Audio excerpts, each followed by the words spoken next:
সুলাইমান আলাইহিস সালামের সামনে এইরকম একটা মজলিস বসা, যেই মজলিসের মধ্যে মানুষেরা আছে, যেই মজলিসের মধ্যে জিনেরা আছে, যেই মজলিসের মধ্যে অন্যান্য প্রাণীরা আছে। তখন সময় একজন মানুষ দাঁড়ায় বলল, قال الذي عنده علم من الكتاب أنا آتيك به قبل أن يرتد إليك طرفك। ওই ব্যক্তি দেখে বলল, হে আল্লাহর পয়গম্বর সুলাইমান, আমি আপনার কাছে নিয়ে আসতে পারবো, আমি আপনার কাছে নিয়ে আসতে পারবো। সুলাইমান আলাইহিস সালাম বললেন, সময় কতটুকু? ওই লোকটা বলল, আপনার চোখের ফাতি দেওয়ার আগে আমি রানী বিলকিসের সিংহাসন আপনার কাছে নিয়ে আসবো। আল্লাহ তাআলা বলেন, ওই লোকটাকে আমি আল্লাহ এই যে ক্ষমতা দান করেছিলাম, আমি আল্লাহ ওই লোকটাকে ওই সম্মান দান করেছিলাম।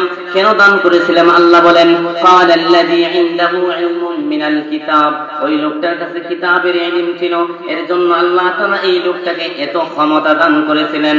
তাফসীরের কিতাবের মধ্যে আসছে, ওই লোকটার নাম ছিল আসিফ ইবনে বরখিয়া।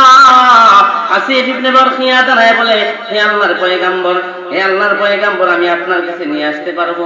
যখন সুলাইমান আলাইহিস সালাম বললেন, ঠিক আছে, তোমার সময় খুব অল্প, তুমি নিয়ে আসো। ফালাম্মা রাআহু মুস্তাকিররান ইনদাহু قال هذا من فضل ربي। সুলাইমান আলাইহিস সালাম তাকায় দেখেন, ওই লোকটা এইমাত্র বলছে, হে আল্লাহর পয়গম্বর, আপনার কাছে রানী বিলকিসের সিংহাসন আপনার চোখের ফাতি দেওয়ার আগে নিয়ে আসবো। যখন ফাতিটা মারছেন, তাকায় দেখেন সিংহাসন চলে আসতে। বলেন সুবহানাল্লাহ। সুলাইমান আলাইহিস সালাম আসার পরে বলেন না, হে আসিফ ইবনে বরখিয়া, এটা তোমার শান। হে আসিফ ইবনে বরখিয়া, আল্লাহ তাআলা তোমাকে ক্ষমতা দান করছেন। না না, তিনি বলেন, ফালাম্মা রাআহু মুস্তাকিররান ইনদাহু قال هذا من فضل ربي। বরং এই যে সিংহাসন নিয়ে আসাটা আসিফ ইবনে বরখিয়ার কোনো ক্ষমতা নাই, বরং আমার আল্লাহ আমাকে দয়া করেছে। সুলাইমান আলাইহিস সালাম এমন একজন নবী ছিলেন, যেই নবী বারবার আল্লাহর কাছে ফিরে আসতেন।